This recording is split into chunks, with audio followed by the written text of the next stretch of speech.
Marcos 12 Mons ang talinghaga tungkol sa mga masasamang magsasaka. At tinuruan ni Jesus ang mga tao sa pamamagitan ng mga talinghaga. Sinabi niya, may isang taong nagtanim ng ubas sa kanyang bukid. Pinabakuran niya ang ubasan, nagpagawa ng pisaan ng ubas, at nagpatayo ng isang tore. Pagkatapos, pinaupahan niya ang ubasan sa mga magsasaka at siya'y nagpunta sa ibang lupain. Nang dumating ang panahon ng pag-aani ng ubas, pinapunta niya ang isang alipin upang kunin sa mga magsasaka ang kanyang bahagi. Ngunit sinunggaban ng mga magsasaka ang utusan, binugbog at saka pinauwing walang dala. Muling nagsugo ang may-ari ng isa pang alipin, ngunit ito ay hinampas sa ulo at nilait-lait ng mga magsasaka. Nagsugo na naman ang may-ari ng isa pang alipin, ngunit pinatay naman nila ito. Ganon din ang ginawa nila sa marami pang iba. May binugbog at may pinatay. Hindi nagtagal. Iisa na lang ang natitirang maaaring papuntahin ng may-ari, ang kanyang minamahal na anak. Kaya't pinapunta niya ito sa pag-aakalang igagalang nila ang kanyang anak. Ngunit nag-usap-usap ang mga magsasaka. Iyan ang tagapagmana. Halikayo, patayin natin siya upang mapa sa atin lahat ng kanyang mamanahin. Kaya't sinunggaban nila at pinatay ito, at pagkatapos ay itinapon ang kanyang bangkay sa labas ng ubasan. Ano kaya ang gagawin ng may-ari ng ubasan? Pupuntahan niya at papatayin ang mga magsasakang iyon, at ang ubasan ay ipapamahala niya sa iba. Hindi ba ninyo nabasa ang sinasabi sa kasulatan? Ang batong itinakwil ng mga tagapagtayo ng bahay, ang siyang naging batong panulukan. Ito'y ginawa ng Panginoon, at kahanga-hangang pagmasdan. Nang mahalata ng mga pinuno ng mga Hudyo na sila ang tinutukoy ni Jesus sa mga talinghagang iyon, tinangka nilang dakpin siya. Subalit hindi nila ito magawa sapagkat natatakot sila sa mga tao. Kaya't umalis na lamang sila at iniwan si Jesus. Ang pagbabayad ng buwis. Ilang Pariseo at ilan sa mga tagasunod ni Herodes ang pinapunta kay Jesus upang siluin siya sa kanyang pananalita.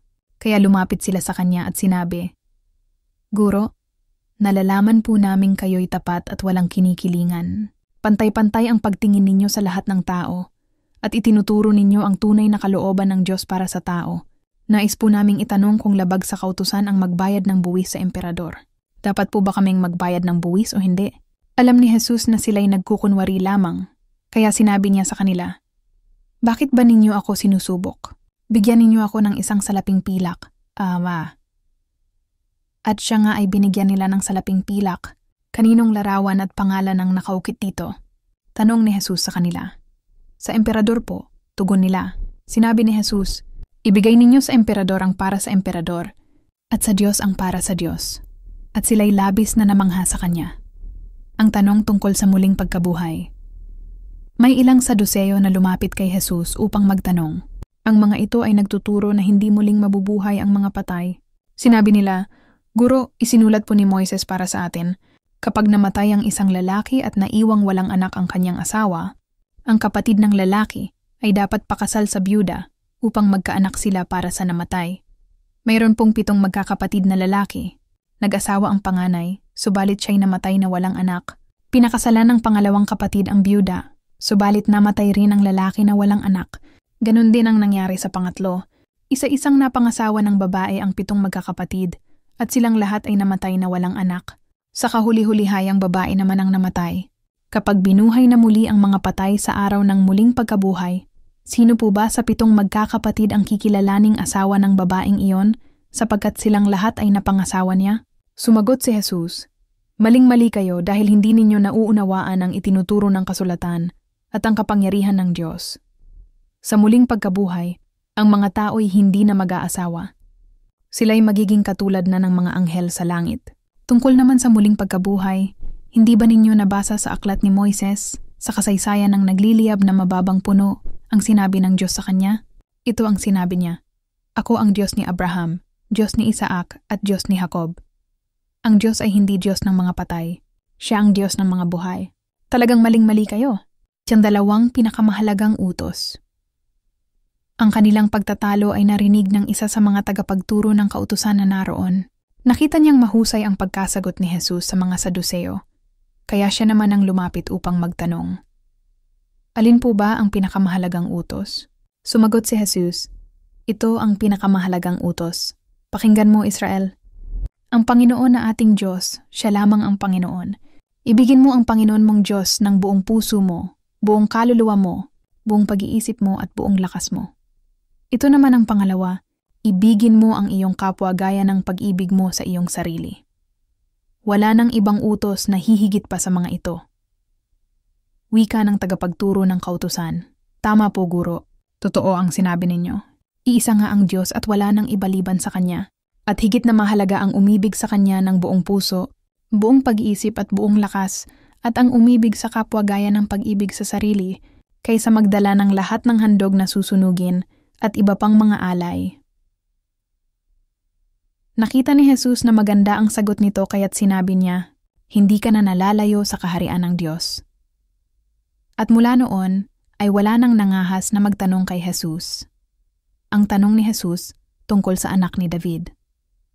Habang si Jesus ay nagtuturo sa templo, sinabi niya, bakit sinasabi ng mga tagapagturo ng kautusan na ang Kristo ay anak ni David? Hindi ba't si David na rin ang nagpahayag ng ganito nang siya'y gabayan ng Espiritu Santo? Sinabi ng Panginoon sa aking Panginoon, maupo ka sa kanan ko hanggang lubusan kong mapasuko sa iyo ang mga kaaway mo. Si David na rin ang tumawag sa kanya ng Panginoon. Paano siya magiging anak ni David? Babala laban sa mga tagapagturo ng kautusan. Napakaraming tao ang malugod na nakikinig sa kanya. Sa kanyang pagtuturo, sinabi ni Jesus, mag-ingat kayo sa mga tagapagturo ng kautusan na mahilig magpalakad-lakad na suot ang kanilang mahahabang damit at gustong-gustong binabati ng may paggalang sa mga pamilihan. Ang gusto nila ay ang mga natatanging upuan sa mga sinagoga at ang mga upuang pandangal sa mga handaan. Inuubos nila ang kabuhayan ng mga byuda at ang mahahaba nilang dasal ay mga pagkukunwari lamang. Dahil diyan, mas mabigat na parusa ang igagawad sa kanila. Ang kaloob ng byuda. Naupo si Jesus sa tapat ng hulugan ng mga kaloob sa templo at pinagmasdan ang mga naghuhulog ng salapi.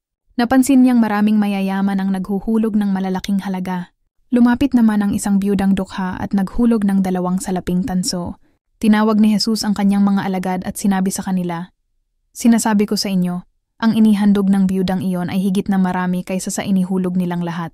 Sapagkat ang lahat ay nagkaloob ng bahagi lamang ng kanilang kayamanan, ngunit ang ibinigay ng babaeng iyon, bagamat siya'y dukha, ay ang buo niyang ikinabubuhay.